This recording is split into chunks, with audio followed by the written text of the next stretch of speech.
महारानी अर्चीको अभिषेक गरियोस्। सब नदीले, समुद्रले, पर्वतले, नाग, गाई, आकाश, पक्षीहरू भए, पृथ्वी सबैले एक एक प्रकारको उपहार लिएर आउन लाग्नुभयो। महाराज पृथ्वीको अभिषेकका समयमा, महारानी अर्चीको अभिषेकका समयमा अब त दिव्य आसन दिनुभयो कुबेरले, सुवर्णको सिंहासन। अर्चीलाई साथमा लिएर महाराज पृथु त्यस आसनमा विराजित हुनुभयो। चन्द्रमाले सेतो छाता उडाइदिनु भएको छ। वायुले चामर डोलाउन लाग्नुभयो। धर्मले माला, इन्द्रले मनोहर मुकुट लगाइदिनु भयो। यमराजले आएर राजदण्ड दिनुभयो महाराज पृथुलाई। ब्रह्माले वेदमय कवच अर्पण गर्नुभयो। सरस्वतीले हार अर्पण गर्नुभयो। यी सारा सामग्रीहरूका साथमा महान अभिषेक गरेर जब अभिनन्दन भयो, सुत मागध बन्दीजनहरूले आएर दिव्य स्तुति गर्न लाग्नुभयो महाराज पृथुको। पृथुले भन्नुहुन्छ, हे सुत मागध बन्दीजन हो, अहिलेसम्म त मैले केही काम गरेकै छैन। सज्जनहरूले आफ्ना बाणीलाई व्यर्थ खेर फाल्दैनन्। कसैले केही गरेको भए उनको स्तुति गर्न पनि राम्रो हो। मैले त के गर्न सकेको छु र भर्खर पैदा हुँदैछु। मैले जब तपाईहरुको सेवा गर्न लाग्नेछु, मेरा गुणहरू प्रकाशित हुँदै हुँदै जानेछन्, त्यस समय तपाईहरुले भरपेट स्तुति गर्नुहोस्। अहिले स्तुति गर्ने समय होइन भनेर यस प्रकार जब सम्झाउन लाग्नुभयो। कोही प्रिय व्यक्ति हुनुहोस्, उहाँको स्तुति प्रशंसा गर्नलाई भित्र हृदयमा उम्डेर आएको होस्, मेरो स्तुति नगर भनेर उहाँले निषेध गरिदिने हो भने अब त्यसको बाढ फुटेर आउँछ। सुत मागध बन्दीजनहरूले त अब कति हो कति प्रशंसा गर्न लाग्नुभयो महाराज पृथुको। नालम वयम ते महिमानुवर्णने यो देववर्यो वततार मायया वेनाङ्गजातस्य च पौरुषाणि ते वाचस्पतीनाम् अपि बभ्रमुर्धियः। हे प्रभु, हजुर त साक्षात् नारायण हुनुहुन्छ। हामी हजुरको गुणको के वर्णन गर्न सक्दछौँ? हजुरको महिमाको वर्णन गर्न हामी समर्थ छैनौँ। जो धारा प्रवाह स्तुति गर्दछन् त्यस्ता ब्रह्मा आदि गरेका देवताहरूको बुद्धि त मोहित हुन्छ हजुरको वर्णन गर्नमा भने हामी सामान्य व्यक्तिले हजुरको कसरी स्तुति गर्न सक्छौँ र प्रभु?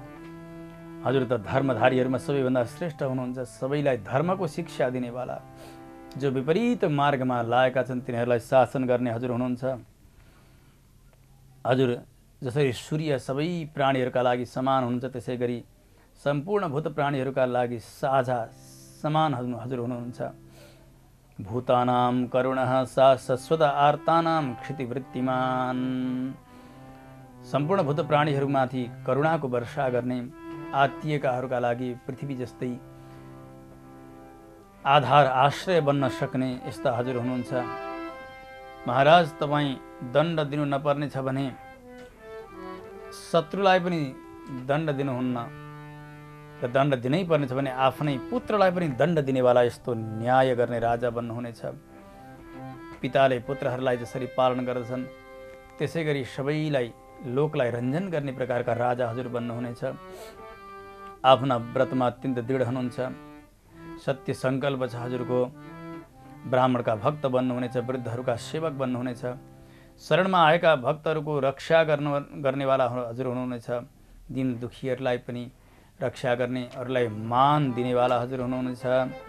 मातृभक्ति परस्त्रीषु पत्न्या मर्धैवात्मनः प्रजासु पितृवत् स्निग्धः किङ्करो ब्रह्मवादिनाम्। परस्त्रीमा मातृबुद्धि गर्नुहुनेछ, आमा जस्तो मान्नुहुनेछ पराय स्त्रीलाई। आफ्नी स्त्रीलाई आफ्नो शरीरको आधा अङ्ग जस्तो मान्नुहुनेछ। प्रजाहरूलाई पिता जस्तो भएर अत्यन्त स्नेह गर्नुहुनेछ। ब्रह्मवादी आचार्यहरूको, ज्ञानीहरूको हजुर सेवक जस्तो बन्नुहुनेछ। हजुरले पृथ्वीको दोहन गर्नुहुनेछ, 100 अश्वमेध याग गर्नुहुनेछ। सनत कुमारहरूद्वारा ज्ञान प्राप्त गरेर पुनः हजुरले मुक्ति प्राप्त गर्नुहुनेछ भनेर यसरी बडा सुन्दर ढङ्गबाट सुत मागध बन्दीजनहरूले महाराज पृथ्वीको प्रशंसा गर्न लागेका छन्। भक्तवत्सल भगवानको एक पुरञ्जन नाम गरेको राजा, उसको सखा अभिज्ञात नाम गरेका थिए। अत्यन्त बलशाली राजा थियो। उसको दिग दिगन्त कीर्ति पनि फैलिरहेको।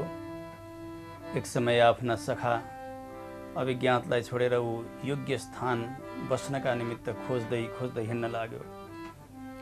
पृथ्वी तलमा विचरण गर्दै गर्दै गर्दै जान लाग्यो, कहीँ पनि उसले बस्ने स्थान प्राप्त गरेन। एक समय हिमालयका दक्षिण भागमा उसले 9 द्वार भएको एउटा सुन्दर नगरीलाई देख्न लाग्दछ। अत्यन्त सुन्दर नगरी, सबै प्रकारका सुख सुविधाले पूर्ण भएको। ओहो, त्यो वन, एक वनमा प्रवेश गर्न लाग्यो। एउटी सुन्दरी आइरहेकी छन्, साथमा 10 सेवकहरू पनि छन्। एक 5 फणायुक्त सर्प द्वारपाल जस्तो भएर त्यो पुरीको रक्षा गरिरहेको छ। योग्य वरको अन्वेषण गर्दै गर्दै ती युवती जब आउन लागिन्, गजगामिनी, हात्तीको जस्तो हिँडाइ छ, पातलो कम्मर, उच्च स्तन, विशाल नेत्र, मन्द मन्द मुस्कुराहटले युक्त भएकी युवतीलाई आउँदै गएको देख्यो त्यस वनमा पुरञ्जनले। सोध्यो, देवी तिमी को हौ?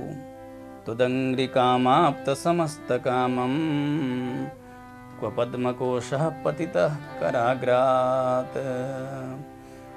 तिमी त साक्षात् लक्ष्मी हो कि अथवा उमा पो हो कि को हो तिमी? लक्ष्मी भन्यो भने तिम्रो हातमा कमल पुष्प छैन नि, त्यो पुष्प कहाँ गिर्यो? देवी तिमी को हो? तिमी कसकी छोरी हो? पिता माताको परिचय देऊ। तिम्रा साथमा आएका यी 10 को हुन् अनि स्त्रीहरू को हुन्? यो 5 फणायुक्त सर्प को हो? तिमी कहाँ जाँदैछौ? यो पुरी कसले बनायो? पुरञ्जनले धेरै धेरै जिज्ञासाहरू गर्न लाग्यो ती युवतीका सन्निधिमा। युवतीले भन्दछन्, न विदाम वयं सम्यक् कर्तारं पुरुषर्षभ आत्मनश्च परस्यापि गोत्रं नाम च यत्कृतं। मन्द मुस्कुराउँदै भन्दछन्, हे पुरुषर्षभ, हे मनुष्य श्रेष्ठ, हे राजन, मलाई कसले जन्म दियो ती पिता मातालाई पनि मैले जान्दिनँ। म कहाँबाट उत्पन्न भएँ यो पनि मलाई थाहा छैन। आफ्नो आवास यो पुरी कसले बनाए यो पनि मलाई थाहा छैन। यी जो पुरुषहरू छन् नि, यी 10 पुरुषहरू मेरा सखा हुन्, स्त्रीहरू मेरा सखीहरू हुन्। यो सर्प म सुतेका समयमा सर्वथा यस नगरीको रक्षा गरिरहन्छ। यो 5 फणायुक्त भएको सर्प। हे पुरुषर्षभ, म पनि योग्य वर खोज्दै खोज्दै हिँडिरहेकी छु। आज तपाईँलाई मैले प्राप्त गरेँ। अब हामी विवाह गरौँ, धेरै समयसम्म रमण गर्नेछौँ। कम नु तदन्यम रमये यरतिज्ञम अकोविदम। तपाईँ जस्ता पुरुषलाई प्राप्त गरेर कसले विवाह गर्न नचाहला? ओहो, पुरञ्जन पनि अत्यन्त प्रसन्न हुन लागे। विवाह गरे 2 युवक युवती नगर प्रवेश गर्दछन्। 100 वर्षसम्म उनीहरू रमण गरिरहेका छन्। त्यस नगरीमा 9 द्वारहरूमध्ये 7 द्वारहरू माथि छन् भने तलपट्टि 2 द्वारहरू छन्। माथि 5 पूर्वपट्टि, 1 दक्षिणपट्टि, 1 उत्तरपट्टि अनि 2 द्वार पश्चिमपट्टि रहेका छन्। यो पुरञ्जन अत्यन्त आनन्दका साथमा सुखभोग गरिरहेको छ। समय समयमा एक सखालाई लिएर यी द्वारहरूबाट भिन्न भिन्न देशमा गएर उहाँ गएर विशेष सुख भोग गर्दै गर्दै फेरि आउँदछ। पूर्वपट्टि खद्योत र आविर्मुखी नाम गरेका 2 द्वार, दिमान नाम गरेका सखाका साथमा विभ्राजित नाम गरेको देशमा गएर आउँछ यो पुरञ्जन। त्यसै गरी पूर्वपट्टि नै नलिनी र नारिनी नाम गरेका 2 द्वार छन्। अवधूत नाम गरेका सखाका साथमा सौरभ देश विचरण गर्न जान्छ। पूर्वपट्टि नै मुख्य नाम गरेको एउटा द्वार जसमा रसज्ञ र विपणका साथमा बहुदन र आपण नामहरूका देश विचरण गर्न जान्छ यो पुरञ्जन।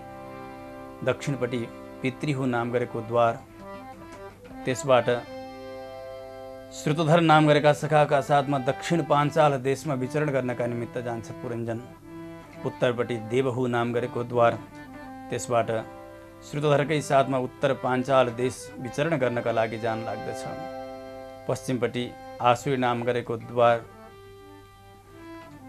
उसले दुर्मद सखाका साथमा एउटा ग्रामक नाम गरेका ग्राममा विचरण गर्न जान्छ पुरञ्जन। त्यसबाट पश्चिमपट्टि अर्को निरीति नाम गरेको द्वार, लुब्धब नाम गरेको सखाका साथमा उपैशेष नाम गरेको देश विचरण गर्न जान्छ। यसरी भिन्न भिन्न सखाका साथमा विभिन्न द्वारबाट विचरण गर्नका लागि विभिन्न देशमा जाने आउने, एकदम संसारका विषय वासनामा यति मस्त रह्यो कि पत्नी पुरञ्जनीका साथमा यति विषय भोग गर्यो, यति परवश भई पत्नीको हेर्नु। जब पुरञ्जनीले केही पिउँदथे ऊ पनि पिउँदथ्यो, जब केही खान्थी ऊ पनि खान्थ्यो। क्वचित गायति गायन्त्याम रुदत्याम रुदति क्वचित, क्वचित हसन्त्याम हसति जल्पन्त्याम अनुजल्पति। कहिले गीत गाउन लागि पुरञ्जनी भने ऊ पनि बसेर गीत गाउन लाग्दथ्यो, रुन लागि भने ऊ पनि रुन लाग्दथ्यो।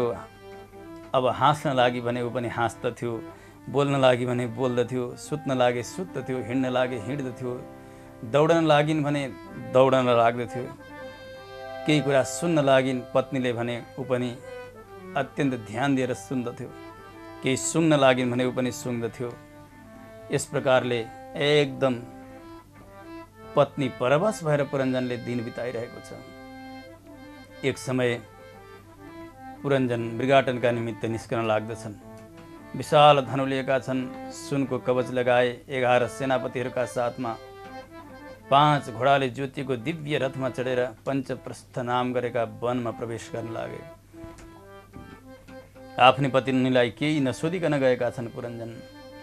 त्यस रथमा 2 पाङ्ग्रा छन्, एक धुरी रहेको छ, 3टा ध्वजदण्ड रहेका छन्, 5वटा रस्सी रसना रहेका छन्, एक लगाम, एक सारथी। यस्ता रथमा चढेर पुरञ्जन वनविहारका निमित्त निस्कन्छन्। वहाँ गएर धेरै धेरै पशु हिंसा गरे, मृगाटन गरे। अब श्रान्त भइसकेपछि महलमा फर्केर आउन लाग्दछन्। आफ्नी पत्नीका महलमा यसो जान लागेका पत्नीलाई देखेनन्। सेविकाहरूलाई सोधे, कहाँ जानुभएको छ महारानी? उनीहरूले भन्दछन्, भूतले निरवस्थारे शयानाम पश्य शत्रुहन महाराज। किन हो किन महारानी त अत्यन्त रिसाउनु भएको छ, कोपगारमा गएर एकदम भुइँमा शयन गर्नुभएको छ, सुत्नु भएको छ, बोलाउँदा पनि बोल्नुहुन्न। डराए पुरञ्जन। बिस्तारै बिस्तारै कोपगारमा गएर पत्नीको त्यो दशा भैँमा डङ्ग लडेकी छन्, कपाल खोलेकी छन्। ती पत्नीका चरण सुमसुम्याउँदै बडा मिठो भाषा भन्न लाग्दछन्। नूनं त्वत्कृतपुण्यास्ते भृत्या येशीश्वरा शुभे, कृतागस्त्वात्मसात् कृत्वा शिक्षादण्डं न युज्यते। हे सुन्दरी, हे देवी, हे महारानी, त्यो सेवक अवश्य पनि अभागी हो जसले आफूले अपराध गर्दछ अनि समयमा स्वामीद्वारा दण्ड प्राप्त गर्दैन, सजाय प्राप्त गर्दैन। समय समयमा योग्य दण्ड प्राप्त गर्नु स्वामीले सेवकका लागि त्यो पनि एउटा ठुलो अनुग्रह हुन जान्छ। देवी अब उठ न उठ, त्यो सुन्दर मुखद्वारा केही वाणीहरू बोल। ती ओठमा हाँसो मैले कहिले देख्न पाउँदछु, मन्द हास्ययुक्त ओठ। प्रसन्न हो, मैले धेरै नगर्ने काम गरेँ, मैले नसोधिकन वनमा गएँ, मलाई क्षमा गरिदेऊ हे महारानी। यस प्रकारले समर्पित हुन लाग्यो पुरञ्जन आफ्नी पत्नीमा। पुरञ्जनी अब त पति आफ्ना अधीनमा भयो भनेर बिस्तारै बिस्तारै उठ्न लाग्दछ। प्रसन्न भई धेरै समयसम्म आफ्ना पत्नीका साथमा पुरञ्जन रमण गर्न लाग्यो। कालको स्मरण भएन, सारा जवानी समाप्त भएको छ। रहँदै बस्दै जाँदा ती पत्नीबाट 1100 पुत्र पैदा गर्यो उसले, 100वटी त कन्या। तिनीहरूकै सन्ततिले सारा त्यो पाञ्चाल देश पूरित हुन लागेको छ। एकबाट 100 सन्तान भए। पुरञ्जनको वंश विस्तार भएर गइरहेको छ। अनेक हिंसात्मक याग गर्यो उसले। त्यस समयमा एउटा चण्डवेग नाम गरेको गन्धर्वको राजा थियो। उसका पासमा 360 गन्धर्व सेनाहरू, ती गन्धर्वका 360 काला र 360 सेता पत्नीहरू पनि थिए। उसले देख्यो पुरञ्जनको राज्यमा धेरै समृद्धि छ, आक्रमण गर्नु पर्यो भनेर आक्रमण गर्न लाग्यो। चौतर्फी आक्रमण। बिचरा त्यो नगरको पालक सर्प प्रजागर एक्लै 100 वर्षसम्म उसले प्रतिक्रिया गर्यो, प्रतिकार गर्न लाग्यो। सर्प पनि थाक्न लागेको छ। पुरञ्जन भने विषयमा लम्पट भइरहेको छ, उसलाई केही थाहा छैन। यसै समयमा हे राजन, एउटी कालकी कन्या जरा नाम गरेकी, ऊ आफूलाई आफूले चाहिने प्रकारको एक योग्य पतिलाई खोज्दै खोज्दै भनेर पृथ्वीमा विचरण गर्न लागि। अत्यन्त कुरूपी थिए, कसैले पनि उसलाई मन पराउँदैन थिए। दुर्भगा जरा नाम थियो उसको। म आउँदै थिएँ ब्रह्मलोकबाट, मलाई बाटामा भेटी। उसले विवाहको प्रस्ताव गरी, नारदजी मलाई पत्नी बनाउनुहोस्, म पति बनाउन चाहन्छु। मैले अस्वीकार गरेँ। तत्काल क्रुद्ध भएर श्राप दिए, हे नारद, तैँले एक ठाउँमा कहिल्यै पनि बस्न नसक्ने होस्, आसन स्थिर नहोस् भनेर यस प्रकारको श्राप दिए। त्यसैले त आज पनि म यसरी यहाँबाट उहाँ, उहाँबाट उहाँ राजन विचरण गरिरहेको छु। त्यो जरा त्यस पछाडि यवनराज भयका पासमा जान्छे। उहाँ गएर पनि प्रस्ताव गरी विवाहका लागि। भयले भन्न लागे, मैले योग दृष्टिद्वारा तिम्रो योग्य वर खोजिदिइसकेको छु। हे जरा, तिमी सबैलाई अनिष्ट गर्नेवाली छौ, त्यस कारणले कसैले पनि मन पराउँदैनन् तिमीलाई। मेरो भाइ छ प्रज्वार नाम गरेको, तिमी अब मेरो बहिनी बन। भाइ प्रज्वारका साथमा, तिम्रा साथमा सेनाहरू लिएर गएर पृथ्वीमा एक क्षत्र साम्राज्य चलाउनु पर्दछ भनेर भयले प्रस्ताव गर्यो। प्रज्वार र कालकन्याका साथमा पृथ्वीमा विचरण गर्दै गर्दै पुरञ्जनका नगरीलाई देख्न लाग्दछन्। चारैतर्फबाट पुरञ्जरीको नगरी पनि यो यवनराजले पनि विध्वंस गर्न लागेको छ।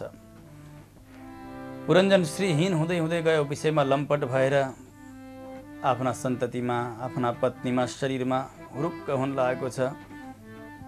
एक तर्फबाट गन्धर्वले, अर्कातर्फबाट यवनहरूले आक्रमण गरिरहेका छन्।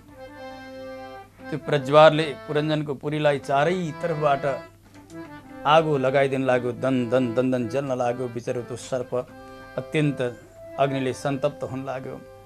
त्यहाँबाट भाग्दै भाग्दै जान आँट्दै थियो। उनीहरूले समात्त छन्, बन्दी बनाउन लागे।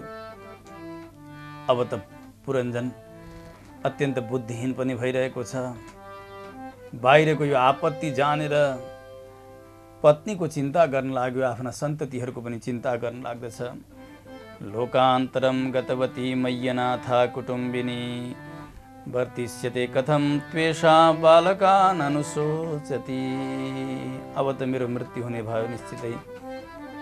म परलोक भइसकेपछि बिचरा यी मेरी पत्नीले कसरी यी बालकहरूको पोषण गर्दिन्। ओहो, मैले खाँदा यिनी खान्छन्, म हाँस्दा यिनी हाँस्दथिन्, परन्तु मेरो मृत्यु भइसकेपछि कसरी यिनको दिनचर्या चर्ला भनेर पत्नीका विषयमा आसक्त हुन लाग्यो। बिस्तारै बिस्तारै यवनहरूले आक्रमण गर्दै गर्दै एक पशुलाई समाते जस्तो गरिकन पुरञ्जनलाई पनि समात्न लाग्दछन्।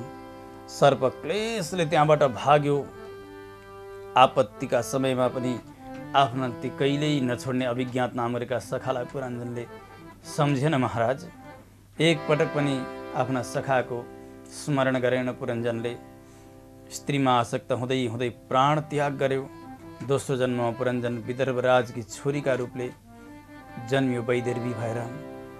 मलयध्वजका साथमा विवाह भयो, सन्तान भए।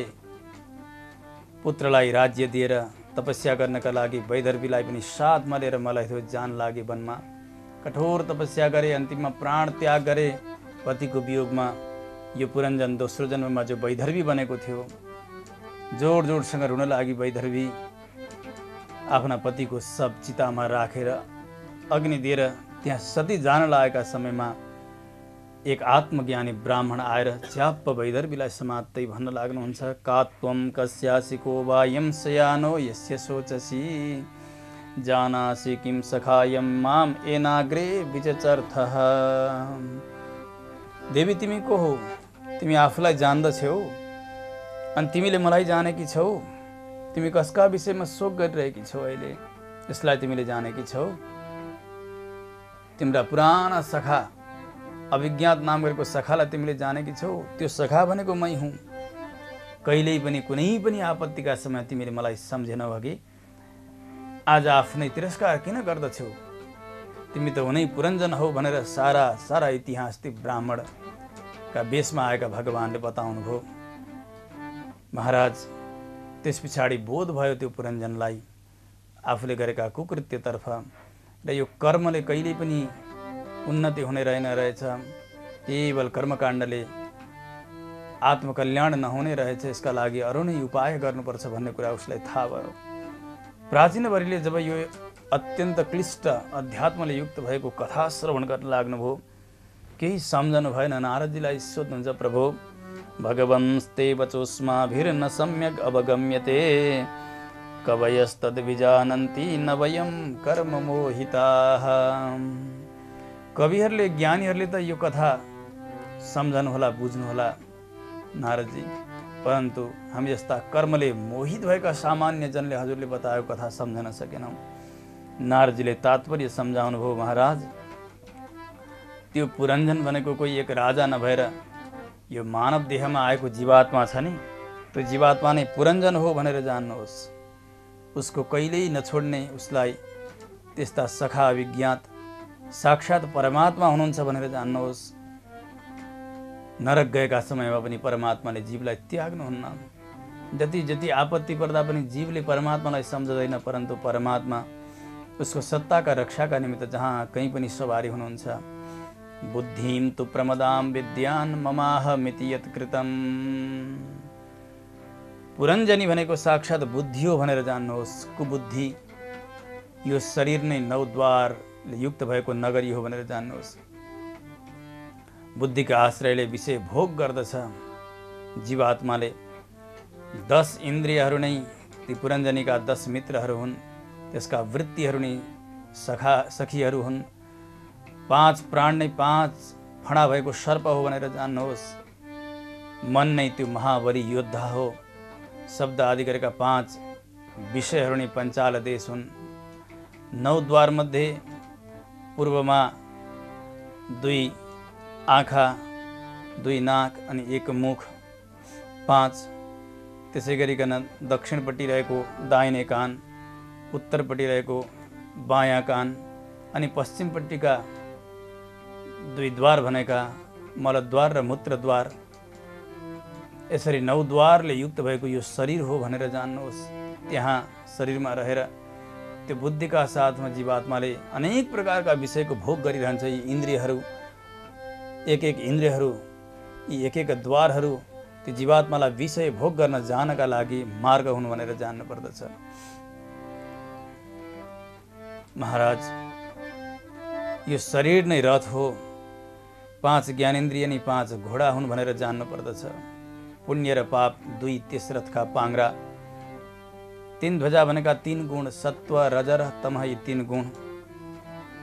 त्यो डोरी 5 प्राणलाई नै 5 डोरी भनेर जान्नु पर्दछ। लगाम भनेको मन हो। बुद्धि नै सारथी हो। यो चण्डवेग नाम गरेको गन्धर्व भनेको संवत्सर हो, वर्ष। यो संवत्सरभित्र 360 दिन हुन्छन्। 360 मिलेर 1 वर्ष मिल्दछ। उनका पत्नीहरू काला र सेता भनेका रात र दिन 360 हुन्छन्। कालकी कन्या भनेको जरा भनेको वृद्धावस्था, बुढ्याई हो। त्यो बुढ्याईलाई कसैले पनि मन पराउँदैनन्। कसैलाई तपाईँ त अलि बुढो हुनुभएछ अथवा अलि वृद्ध हुनुभयो आमा बा भन्ने हो भने झम्टिन्छन् अघि, किनभने कसैलाई बुढ्याई राम्रो लाग्दैन। सैनिक भनेका ती आधी र व्याधि हुन्। प्रज्वार भनेको ज्वरो हो। शीत ज्वर र उष्ण ज्वर गरिकन यी ज्वरहरू हुन्छन्। यी सबै चिजले त्यो जीवात्मा जुन शरीरमा रहेको छ त्यो शरीरलाई ध्वस्त गराउँदै कष्ट दिँदै अन्तिममा यो शरीरलाई छोड्नु पर्दछ त्यो जीवात्माले। अनि जसको स्मरण गरेर प्राण गएको छ नि महाराज, अर्को जन्ममा त्यस्तै जन्म उसले प्राप्त गर्छ। अन्त्य यामति सागति। पत्नीमा आसक्त भएर विषयमा आसक्त भएर मरेको छ भने अर्का जन्ममा पनि स्त्री बनेर जन्मने आज पुरञ्जन त्यसै गरिकन जन्मेको छ। त्यसो हुनाले महाराज कर्मले यो कर्मकाण्डले मात्र केही हुँदैन। तपाईँ भगवान वासुदेवमा प्रगाढ प्रेम गर्नुहोस्, भगवत शरणागति गर्नुहोस्, यसैमा तपाईँको उद्धार छ। वासुदेवे भगवती भक्तियोगः समाहितः सध्रीचीनेन वैराग्यम ज्ञानम च जनयिष्यति। भगवान वासुदेवमा गरिएको प्रगाढ प्रेमले भक्तिले नै वैराग्य र ज्ञानको उत्पत्ति हुने हो महाराज। यसका लागि जहाँ जहाँ भागवतहरू हुनुहुन्छ, ज्ञानीहरू हुनुहुन्छ, साधुहरू हुनुहुन्छ, उहाँहरूको सङ्गत गर्ने बानी बसाल्नुहोस्। यसले तपाईँको कल्याण हुनेछ। आसक्ति त्याग दिनुहोस्। हर्ष, शोक, भय, सुख, दुःख यी सबै यो शरीरसँग सम्बन्धित कुराहरू हुन्। आत्मा त अत्यन्त सुख स्वरूप छ। त्यस कारणले सुख स्वरूप परमात्माको वस्तु आत्मा भनेर जान्नुहोस्। यो मन नै सुख र दुःखका निमित्त हेतु बनिरहेको छ। त्यसो हुनाले यो मन परमात्मामा अर्पण गर्नुहोस्। यसरी जब उपदेश दिनुभयो नारदजीले महाराज प्राचीन बर्हीलाई गदगद हुनुभयो। तत्काल कर्मकाण्डबाट विमुख भएर नारदजीद्वारा भगवत शरणागति गर्नुभयो प्राचीन बर्हीले। तत्रैकाग्रमना वीरो गोविन्द चरणाम्बुजम विमुक्त सङ्गोऽनुभजन् भक्त्या तत्साम्यताम् अगात्। नारदजी उपदेश दिएर जानुभयो। प्राचीन बर्हीले पुत्रहरूलाई राज्य प्रदान गरे। कपिलाश्रममा गए। वहीँ गएर भगवत चिन्तन गर्दै गर्दै अन्तिममा भगवत प्राप्ति गर्दछन्। विदुरजीले सोध्नुहुन्छ, प्रभु ती 10 प्रजागणका अन्य चरित्रहरू मलाई श्रवण गराइदिबक्सियोस्। मैत्रेय ऋषि आज्ञा गर्नुहुन्छ विदुरजी। पिताजीका आज्ञाले अत्यन्त कठोर जप यज्ञ गरे प्राचीन बर्हीका पुत्रहरू 10 प्रचितागणहरूले। नारायण शरीरमा गएर 10,000 वर्षमा तपस्या गर्दै गर्दै जब तपस्याको परिपाक दशा हुन लाग्यो, भगवान शङ्खचक्र गदा पद्म धारण गरेर अत्यन्त सुन्दर झाँकीका साथ गरुडजीमा भगवान सवार हुन लाग्नुभयो। भक्तवत्सल भगवानको स्तुति गर्न लागे। गदगद भएर भगवानले पहिल्यै भनिदिनु भयो, हे प्राचीन बर्हीका पुत्र हो, हे प्रचेता हो, तिमीहरूसँग म प्रसन्न भएको छु, वरदान माग, मेरो दर्शन अमोघ हुन्छ। एतु मां रुद्रगीतेन सायं प्रातः समाहिताः स्तुवन्त्यहं कामवरान् दास्ये प्रज्ञां च शोभनाम्। भगवान शङ्करले दिएको उपदेशलाई मानेर आएर यस्तो प्रगाढ तपस्या तिमीहरूले गरेका छौ नि, मैले तिमीहरूलाई इप्सित वरदान दिनेछु अवश्य पनि। हे राजकुमारहरू हो, एक समय कण्डु नाम गरेका ऋषिले यहाँ तपस्या गरेका थिए। इन्द्रले त्यो तपस्या भङ्ग गर्नका निमित्त प्रम्लोचा नाम गरेकी अप्सरालाई पठाइदिए स्वर्गबाट। ती अप्सरामा मोहित भएर कण्डु ऋषिका एक कन्या जन्मिन्छन्। त्यो जन्मने बित्तिकै प्रम्लोचा पुनः गइन् स्वर्गतर्फ। त्यो कन्यालाई चन्द्रमाले आफ्ना अमृतवर्षिणी अङ्गुलीद्वारा रक्षा गर्नुभयो। तिनै कन्याका साथमा तिमीहरूको विवाह हुनेछ। दिव्य 10 लाख वर्षसम्म यस लोकको ऐहिक भोग तिमीहरूले गरेर अन्तिममा तिमीहरूले भगवत प्राप्ति गर्नेछौ। यस्तो आज्ञा गर्नुभयो भगवानले। तत्काल भगवान जसरी आउनुभएको थियो उसै गरी भगवान अन्तर्धान हुन लाग्नुभयो। प्रचेताहरूले भगवानको स्तुति गरिरहेका छन्।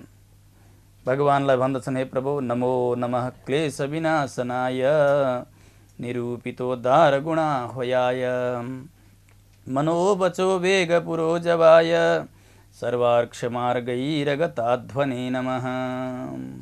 हे भगवान, हजुर क्लेश विनाशनाय सम्पूर्ण भक्तका क्लेशलाई नाश गर्ने अचूक औषधि जस्तो हजुर होइबक्सन छ। हजुरमा अनन्त कल्याण गुण छन्। असंख्य कल्याण गुणका राशि हजुर होइबक्सन छ। हे परमात्मन, यो मन वाणी यसका वेगद्वारा पनि हजुरलाई प्राप्त गर्न सकिँदैन। ठुला ठुला मुनिन्द्र ज्ञानेन्द्रहरूले पनि हजारौं हजार वर्षसम्म तपस्या गर्दा पनि हजुरलाई प्राप्त गर्न सक्दैन। यस्ता शुद्ध स्वरूप, शान्त स्वरूप हे परमात्मन, हजुर जगतका स्थिति संहार र सृष्टिका कारण होइबक्सन्छ। हे वासुदेव, हे कमलनयन, हजुरलाई बार बार वन्दना गर्दछौँ भनेर स्तुति गर्दै गर्दै प्रचितागणहरू जलबाट बाहिर निस्कन लाग्दछन्। भगवान उनीहरूले देख्दै अन्तर्धान हुनुभयो। जलबाट जब बाहिर आउँदा त सारा पृथ्वी वृक्षले ढाकेका छन्। कहीँ जाने मार्ग छैन। तपस्याका प्रभावले गर्दा अत्यन्त तेजस्वी त बनेकै थिए। क्रोध भयो उनीहरूलाई। मुखबाट अग्नि प्रकट गरे प्रचेताहरूले। त्यसै अग्निद्वारा जलाएर ती वृक्षहरूलाई समाप्त पार्न लागे। ब्रह्माजीले आएर रोकिदिनु भयो। भगवानका भक्तले यस्तो नकाम गर्न हुँदैन बाबु हो। बाँकी रहेका वृक्षहरूले जुन मारिसा नाम गरेकी कन्या ती अप्सराबाट कण्डु ऋषिकी जन्मिएकी थिइन्, ती कन्यालाई ल्याएर दिन्छन्। अत्यन्त धेरै धेरै सम्मान पनि गरे प्रचितागणको वृक्षहरूले। ती कन्यालाई लिएर प्रचितागणहरूले गए। विषय भोग भोगिरहेका छन्, सुख भोगिरहेका छन्। समय हुँदै हुँदै गयो। तिनै कन्याबाट दक्षको जन्म हुन लाग्यो। दक्ष शब्दको अर्थ बताउनुहुन्छ मैत्रेय ऋषिले। विदुरजी सुन्नुहोस्। स्वयोपाद तदाख्याच्च कर्मणाम दक्षमब्रुवन्।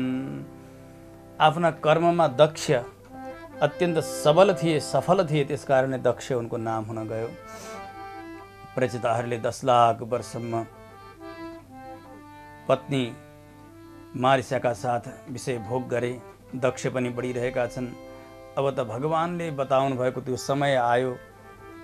हामीले यो राज्य भोग विषय भोग गरेर केही लाभ छैन भनेर पुत्र दक्षलाई राज तिलक दिएर प्रचिताहरू उसै गरिकन पश्चिम दिशातर्फ लागे। नारायण सरोवरमा गएर उसै गरी भगवानको ध्यानमा मस्त हुन लागेका थिए। यिनीहरूलाई ज्ञान दिनु पर्यो भनेर नारदजी आउनुभयो। प्रचिताहरूले प्रणाम गरे। स्वागतन्ते सुरर्षेद्य दिष्ट्यानो दर्शनं गतः तव चङ्क्रमणं ब्रह्मन् अभयाय यथा रवेः। ग्रहहरूको देवताहरूको जीवनमा आगमन भयो भने कहिले सुख र कहिले दुःख पनि मिल्न सक्दछ। समय अनुसार उनीहरूका प्रारब्ध अनुसार देवताहरूले अलग अलग फल दिन्छन्। परन्तु जो सन्तजन हुनुहुन्छ, जसरी सूर्य सबैका निमित्त समान हुनुहुन्छ, सर्वत्र समान व्यवहार सूर्यको रहन्छ, त्यसै गरिकन सन्तको पनि त्यसै व्यवहार रहन्छ। सबैको कल्याणका निमित्त मात्र सन्तजनहरूको विचरण हुन्छ। हे नारदजी, आज हजुर जस्ता महाभागवतको हामीले दर्शन पाएका छौँ। भगवान विष्णुले, भगवान शङ्करले र हजुरले पनि दिनुभएको ज्ञान सबै हामीले विषय भोग्दा भोग्दै बिर्सन लागिरहेका छौँ। त्यो ज्ञानलाई प्रकाशन गरिदिबक्सोस्, हाम्रो कल्याण गरिदिबक्सोस्। नारदजीले प्रचिताहरूलाई सम्बोधन गर्दै भन्नुहुन्छ, हे प्रचिता हो, त्यही जन्म जन्म हो, त्यही कर्म कर्म हो, त्यही आयु नै आयु हो, त्यही मन मन हो, त्यही वाणी वाणी हो। त्यो जन्म पाएर, त्यो आयु पाएर, त्यो मन पाएर, त्यो वाणी पाएर यदि भगवानको कैङ्कर्य बन्दछ, भगवानको सेवा बन्दछ भने, अन्यथा त्यो जन्मलाई पनि धिक्कार छ, ती कर्मलाई पनि धिक्कार छ, त्यस आयुलाई पनि धिक्कार छ। त्यो मन, त्यो वचन सबै व्यर्थ हो भनेर जान्नुहोस्। तज्जन्म तानि कर्माणि तदायुस्तन्मनोवचः नृणाम येनेह विश्वात्मा सेव्यते हरिरीश्वरः। धेरै कठोर कठोर तपस्या गरेर, प्रवृत्ति मार्गमा लागेर, वेदले बताएका स्वर्ग काम योजेत, ज्योतिष्टोमेन योजेत, स्वर्ग काम आदि गरेका वाक्यहरूमा लागेर पुण्यको आर्जन गरेर स्वर्ग सुख भोग्नु यो जीवनको लक्ष्य होइन। श्रुतेन तपसा वा किं वचोभिश्चित्तवृत्तिभिः बुद्ध्या वा किं निपुणया बलेनेन्द्रिय राधसा।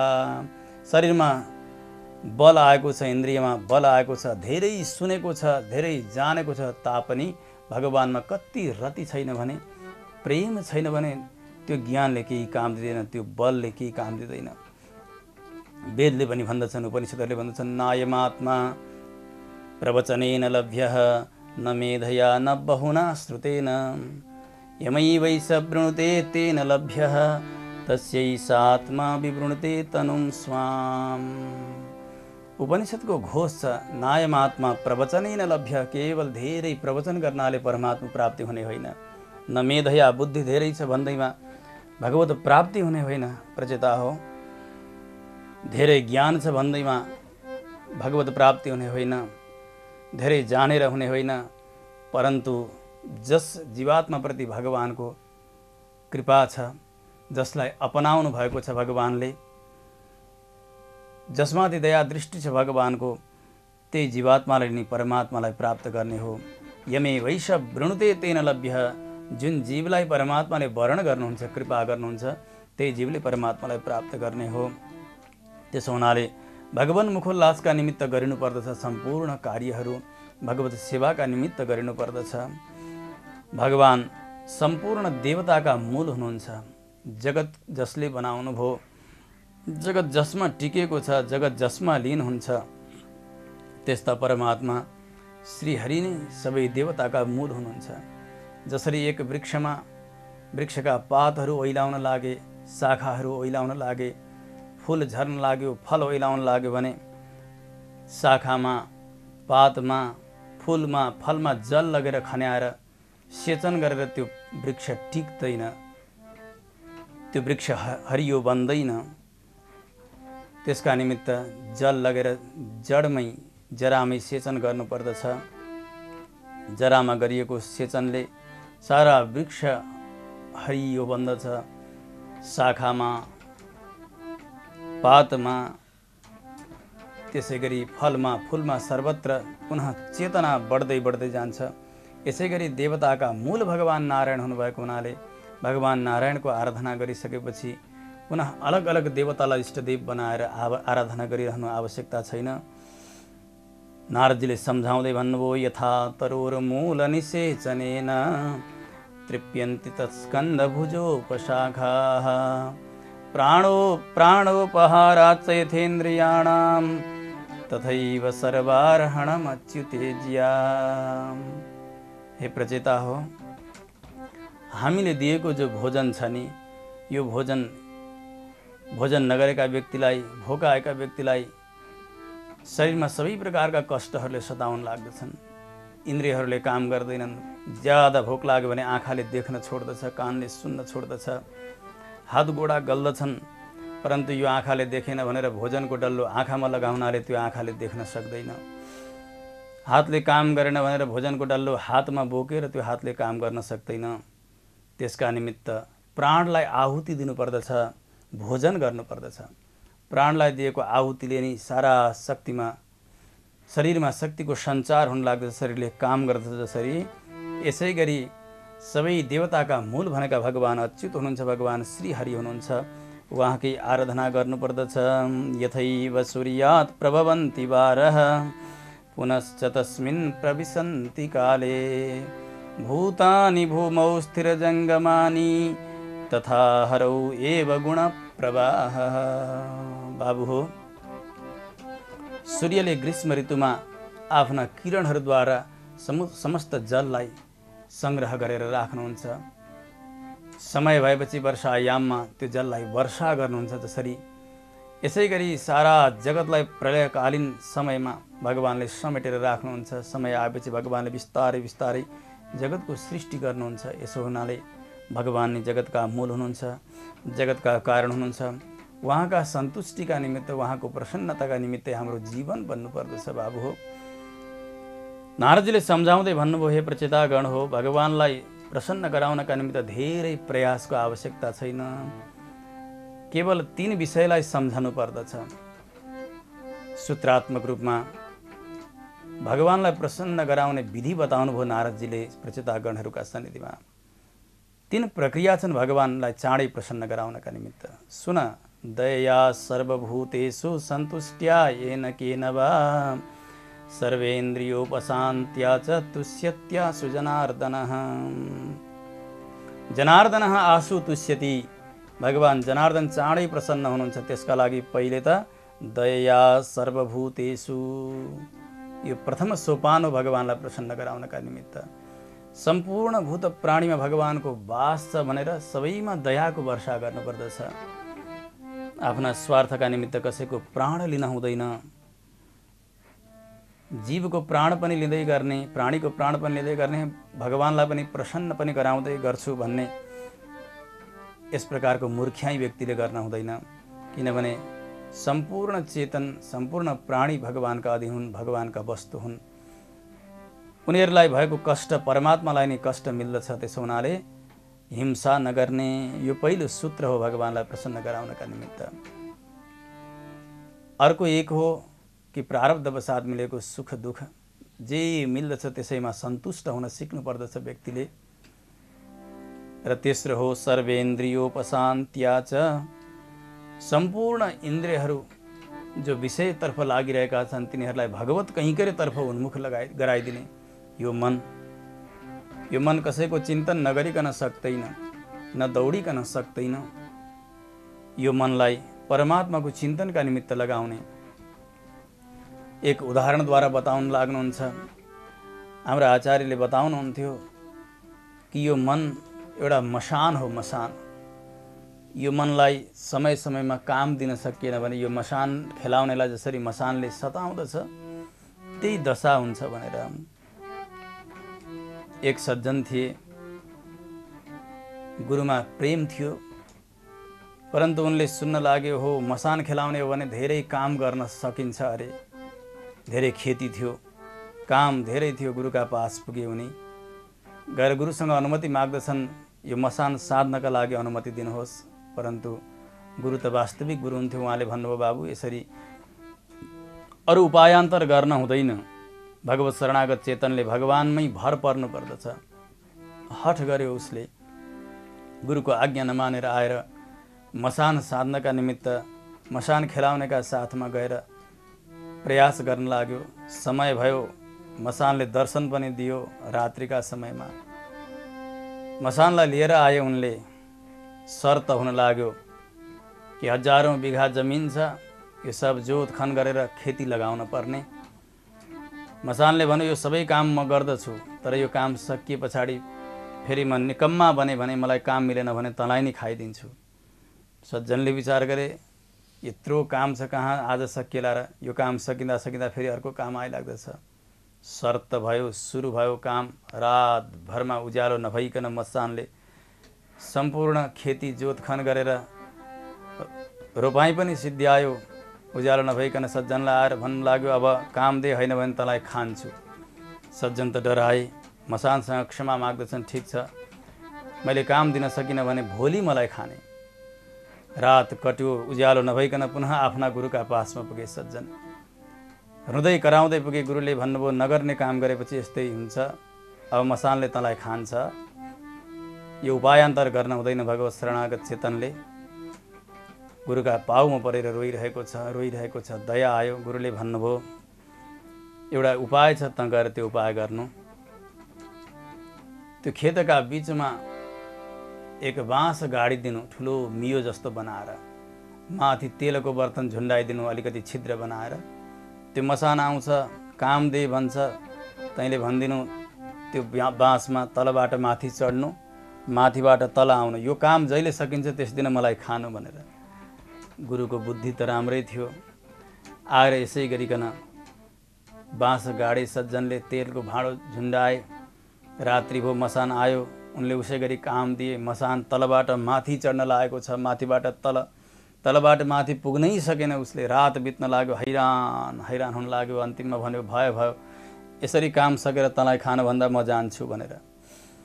यो किन सम्झाउन लागि छ यहाँ भने यो इन्द्रियहरूमध्ये पनि यो मन छ, जसलाई अन्तर इन्द्रिय अथवा अन्तस्करणको पनि मुख्य तत्त्व भनेर दर्शनले बताउँदछ।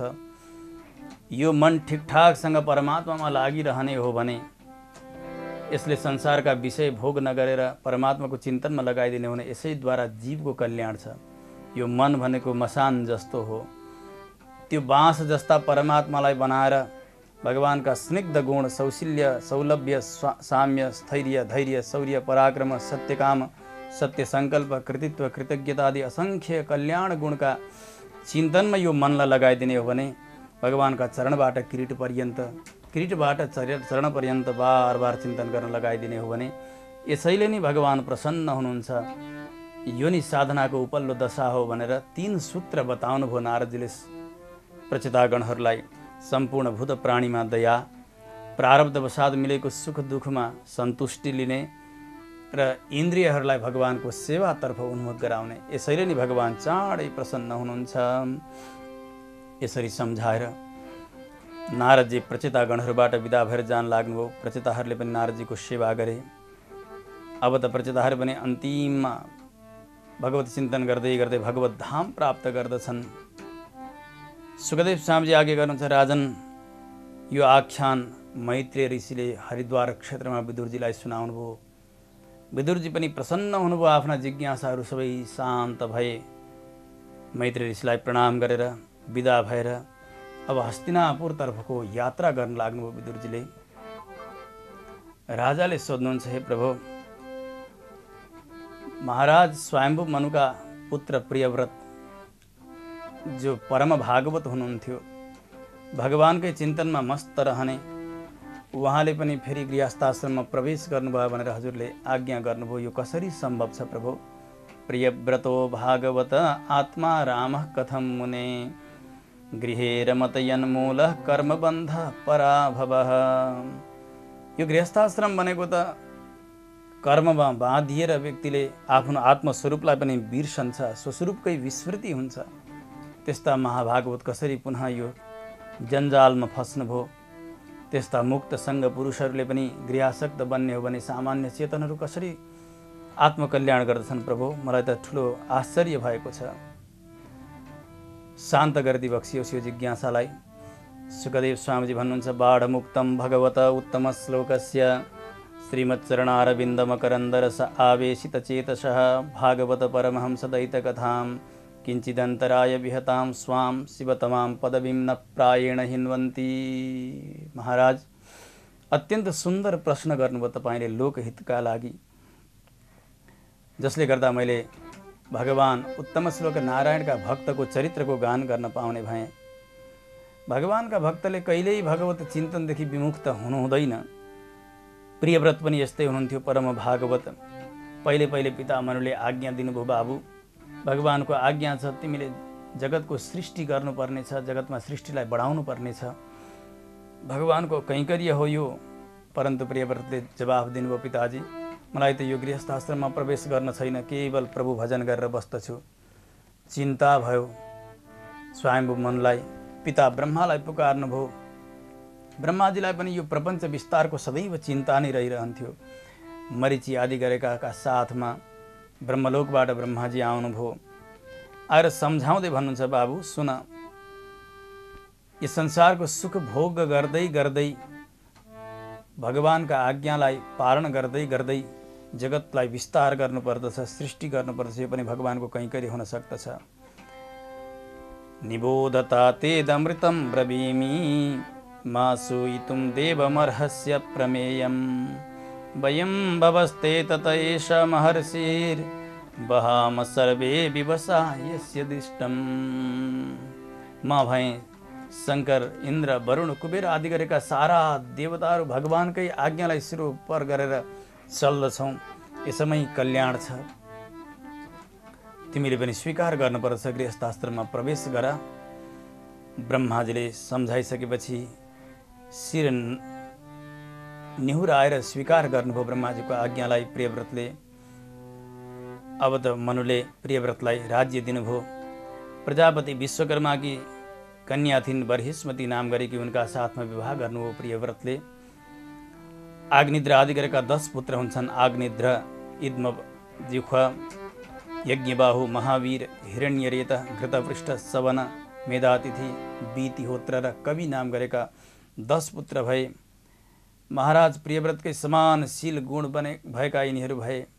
एउटी कन्या पनि हुन्छन्, ऊर्जस्वती नाम गरेकी। ओहो, अब त प्रियव्रतको राज्य भोग यसरी बढेको छ, राज्यमा यसरी शासन हुन लागेको छ। यसो हेर्नुभयो, दिनभर त सबैले उद्योग गरिरहेका छन्, उद्योग हुँदा हुँदा विकास भइरहेको छ राष्ट्रको, तर रातभर सबैजना सुत्तछन्। यदि यो रात नहुँदो हो, दिनै हुँदो हो त यो देशको विकास कति हुन्थ्यो होला भनेर एउटा ज्योतिर्मय रथको परिकल्पना गर्नुभयो, तयार गर्नुभयो। त्यो रथमा चढ्नुभयो। रजनीमपि दिनम करिष्यामि, यो रात्रिलाई पनि म दिन बनाउँछु भनेर पृथ्वीको 7 फेरा परिक्रमा लगाउन लाग्नुभयो। त्यसो गर्नाले त्यो रथका पाङ्ग्राबाट 7 समुद्रहरू तयार भए। बीचमा 7 दीपहरू पनि तयार हुन्छन्। जम्बू, प्लक्ष, सालमली, कुश, क्रौञ्च, शाक, पुष्कर नाम गरेका दीपहरू क्रमशः एक भन्दा अर्को 2 गुणा, ऊभन्दा ऊ 2 गुणा ज्यादा क्षेत्रफल भएको यस्ता दीपहरूको सृष्टि गर्नुभयो। क्षारोद, इक्षुरसोद, सुरोद, घृतोद, क्षीरोद, दधिमण्डोद, शुद्धोद आदि गरेका 7 समुद्रहरूको पनि सृष्टि भयो। यिनीहरू पनि 2 गुणा ज्यादा परिधि भएका छन्। आग्निद्रा आदि गरेका 7 पुत्रलाई 7 द्वीप वितरण गरिदिनु भयो। 3 जना त नैष्ठिक ब्रह्मचारी बने। अब यतापट्टि ऊर्जस्वती जो कन्या थिइन्, महाराज प्रियव्रतले शुक्राचार्यलाई विवाह गरेर दिनुहुन्छ। यसरी भोग गर्दै जाँदा अन्तिममा अत्यन्त 11 अर्ब वर्षसम्म जब पृथ्वीको पालन गर्नुभयो, उहाँलाई यो संसारको भोगबाट वैराग्य आउन लाग्यो। विरक्त हुनुभयो। आफूलाई धिक्कार्दै पुत्रहरूलाई राज्य दिइसकेपछि वनतर्फ जानुहुन्छ। नारदजीले बताएको बाटो उहाँले समात्नु भएको छ। भगवानको भजन गर्दै प्रियव्रतले पनि भगवत प्राप्ति गर्नुहुन्छ। पिताजीका आज्ञाले अब आग्निद्र जम्बूद्वीपका अधिपति हुनुभयो। उहाँले पुत्र प्राप्तिका कामनाले मन्द्राचलमा तपस्या गर्न जानुहुन्छ। ब्रह्माजीको आराधना गर्नुभयो। ब्रह्माजीले पहिले त तपस्या भङ्ग गर्नका निमित्त एक पूर्वचित्ती नाम गरेकी अप्सरालाई पठाउनु भयो। यति सुन्दरी अप्सरा हो, त्यो अप्सरालाई देखिसकेपछि त आग्निद्र अत्यन्त लट्ठ हुन लागे, मोहित हुन लागे। भन्दछन्, का त्वं चिकीर्षसि च किं मुनिवर्य शैले मायासि कापि भगवत् परदेवतायाः विज्ये बिभर्षि धनुषि सुहृदात्मनोऽर्थे किं वा मृगान् मृगयसे विपिने प्रमत्तान्। स्त्री त्यो पूर्वचित्ती अप्सरालाई सम्बोधन गर्नुपर्ने, परन्तु यति मोहित भए उनले त हे मुनिवर्य, हे ऋषि श्रेष्ठ भनेर सम्बोधन गर्न लागे अप्सरालाई। को हौ तिमी? भगवान नारायणकी माया पो हौ कि अथवा को हौ तिमी? यो विपिनमा युवनमा एक्लै एकदम विचरण गरिरहेको छु, कसैलाई खोज्दै। यो सौन्दर्य तिम्रो, देवताहरू पनि जसमा लालायित हुन्छन् त्यस प्रकारको रूप, यो रूप साक्षात् तपस्याका प्रभावले पो तिमीले प्राप्त गरेकी हौ कि को हौ? भन, के खोज्दछौ? धेरै प्रशंसा जब आग्निद्रले गर्न लागे, पूर्वचित्ती अप्सरा प्रसन्न हुन लागिन्। अब त उनकै साथमा विचरण गर्न लागे, विहार गर्न लागे। समय हुँदै गयो। यी अप्सराका गर्भबाट आग्निद्रका नाभि, किमपुरुष, हरिवर्ष आदि गरेका 9 पुत्रहरू पैदा भए। पूर्वचित्ती अप्सरा जसरी आएकी थिइन् उसै गरी गइन्। जम्बूद्वीपलाई 9 भाग लगाइदिनु भयो। आग्निद्रले 9 पुत्रहरूलाई बाँडिदिनु भयो। मेरुकी 9 कन्याहरूका साथमा यी पुत्रहरूको विवाह गरिदिनु भयो। अब त आग्निद्र पनि विरक्त बनेर परलोक जानुभयो। जेठा पुत्र नाभि, उहाँका पहिला सन्तान थिएनन्। महाराज नाभि आफ्नी पत्नी मेरुदेवीका साथमा यज्ञ पुरुषको आराधना गर्नका लागि जानुभयो। तपस्या प्रगाढ गर्दै हुनुहुन्छ भगवानको। भगवान प्रकट हुनुभयो, भन्नुभयो, महाराज वरदान माग्नुहोस्, म प्रसन्न छु। भगवानलाई देख्ने बित्तिकै लज्जित हुन लागे नाभि। भगवानले ऋत्विजहरूलाई सोध्नुभयो, हे ऋत्विज हो, हे ब्राह्मण हो, तिमीहरूका राजाले किन तपस्या गरेका हुन्? किन वरदान माग्दैनन्? ऋत्विजहरूले भनिदिए, किञ्चायं राजर्षिः अपत्यकामः प्रजां भवादृशिं आशासान। भगवान, हाम्रा राजाले हजुर जस्तै पुत्र प्राप्ति होस् भन्नका लागि यो तपस्या गर्नुभएको हो। भगवानले भन्नुभयो, यो त अत्यन्त दुर्लभ वरदान हो। म जस्तो त जगतमा अरू कोही पनि छैनन्, तर ठिकै छ, मैले वरदान दिन्छु भनिहालेँ। अब म आफै आउनेछु तिम्रा राजाको पुत्र भनेर भगवान अन्तर्धान हुनुभयो। रहँदै बस्दै जाँदा नाभिकी पत्नी मेरुदेवीका गर्भबाट साक्षात् भगवान नारायणले नै ऋषभदेवका रूपले अवतार ग्रहण गर्नुभयो। श्री ऋषभदेव भगवानको जय। यसो हेर्न लागेको बालक ऋषभका हातमा भगवानका शङ्खचक्र आयुधहरूका चिन्ह, भगवल्लक्षणम साम्योपशम वैराग्य ऐश्वर्य महाविभूतिभिः। वैराग्य पनि उस्तै छ, ऐश्वर्य पनि, सब चिज परिपूर्ण भएका राजाले त्यस दरबारमा ती बालक प्रकट हुने बित्तिकै सबै ज्ञानीजनहरूलाई बोलाएर यसो हेर्न लाग्नुहुन्छ। देवताहरू पनि सबैजना आउँदछन्। हेर्दाखेरि त हातमा अनेक प्रकारका आयुधका चिन्हहरू छन्। ओहो, सबै लक्षणले युक्त भएका व्यक्तिलाई श्रेष्ठ, ठुलो, राम्रो भनेर नाम राख्ने चलन छ नि लोकमा। यसै गरिकन पिताजीले ऋषभ यस्तो नाम राखिदिनु भयो। ओजसा बलेन श्रिया यशसा वीर्य शौर्याभ्याम च पिता ऋषभ इतिदम नाम चकार।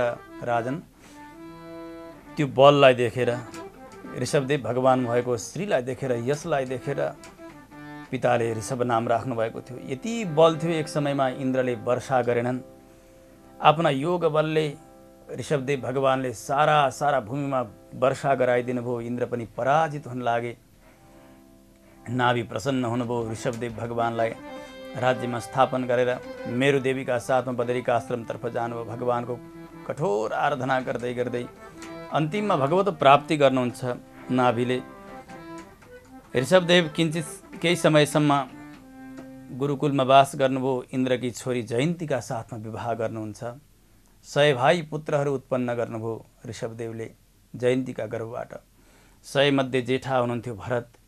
कुशावर्त आदिका 9 भाइ, उनीहरू 9 खण्डका अधिपति बन्दछन्। कवि आदिका 9 विरक्त बने, भगवानको चिन्तनमै मस्त रहने। बाँकी रहेका 81 जना कर्मकाण्डमा निष्णात बने, याज्ञिक बन्न लागे। ऋषभदेवले सुखपूर्वक प्रजाहरूको पालन गर्नुहुन्थ्यो। समय समयमा राजाले प्रजाहरूलाई शिक्षा दिनुपर्दछ धर्मको, यो मर्यादालाई पालन गर्दै। त्यो ब्रह्मावर्तमा पुत्रहरूको सभा बोलाउनु भयो। अरू प्रजाहरू पनि सबैलाई बोलाउनु भयो। आफू उच्च आसनमा बसेर दिव्य उपदेश दिनुभयो भगवान ऋषभदेवले। पुत्रहरूलाई सम्बोधन गर्दै भन्नुहुन्छ, हे बाबु सुन, नायम देहो देहभाजां त्रिलोके कष्टान् कामान् अर्हते बीडभुजामे तपो दिव्यं पुत्रकायेन सत्वं शुद्धेद यस्माद् ब्रह्म सौख्यं तन्वन्तम्।